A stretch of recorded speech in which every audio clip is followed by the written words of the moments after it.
So growing up, my older brother Wally was a real pain in the ass. He was always terrorizing me, either hitting me in the arm or punching me in the stomach or pulling on my hair, and otherwise just making my life a complete living hell.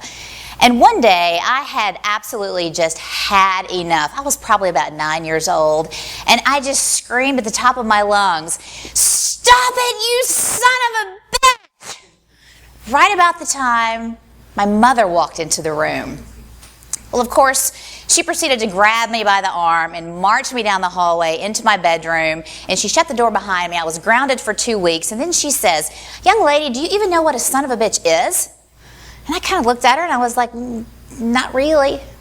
So she explains it to me, and then I fully understood in that very moment how I had truly insulted my mother. So I learned a very important lesson at a young age, that if you're going to use a big, juicy word like that, you need to know what it means, and you need to use it in the proper context. So fast forward many years ahead, and I'm sitting on my big green sofa with my 7-year-old son, Corbin, and he is the apple of my eye, the love of my life, and the sweetest little boy that you've ever met. And we moved from Arkansas to New York about 3 years ago, and he's in a school with a large population of international kids. So there are lots of accents floating around the air, and he has this little charming southern accent of his own. So we're sitting on the sofa, and he says, "Mom, what does feck mean?" And I said, "What? Feck? I don't think that's a word." And he said, "Yeah, you know, feck." And again, I look at him and I said, "Feck, like F-E-C-K, feck?" I said, "Corbin, honey, that's not a word."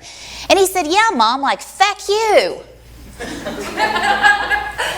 And I said, "Oh, fuck, he wants to know what fuck means." And I said, "Corbin, honey, where did you hear that?" And he said, "On the bus ride to school." So I was like, So I just slipped into denial mode, stuck my head in the sand like an ostrich, and changed the subject. And it lasted for about 24 hours. And he asked me again. This time we're sitting at the table having some spaghetti, and he says, "So, Mom, tell me, what does feck mean?" And my husband was at the table, and he looked at me like, "Did he just ask you what fuck meant?" And I look at him like, "Yeah, he did." And he looks at me like, "This one's on you. You're going to explain that one." So I'm sitting there. All of a sudden, I feel like I'm just frozen in my chair. I can't move. I feel like some mom from the 1950s who's scared to explain where babies come from. And I'm the kind of mom who uses honesty with her child about everything. I tell them exactly what things are. I'm a pretty straight shooter. But this one had me stumped. And we've had a mix-up with words before in our house. So when he was about 2 years old, Corbin was trying to, name all of his body parts, his ears, his nose, his shoulders, his elbows, and he said, "Mommy, look at my wee-wee." And I said, "Honey, that's not a wee-wee, that's your penis." And then about 3 years later, he got really, really upset with me. And I was in the bathroom getting dressed, standing there in my panties and my bra, and he comes in just super mad at me, and he says, "I'm going to kick you right in the bra," as he pointed to my vagina. And I said, "Son, I wear a bra. This is my vagina." Well, and I've spent a lot of time in television newsrooms where the F word was used as a noun, a verb, an adjective, and an adverb, so I have been hyper aware of not cursing in front of Corbin. So of course I began to think, fuck, did he hear me say that? So he looks at me again and he's like, "Mom, so tell me, what does feck mean?" He's got this glob of pasta sauce dripping off of his face, and I just look at him and I said, "Corbin, honey, the word is fuck. It's not feck.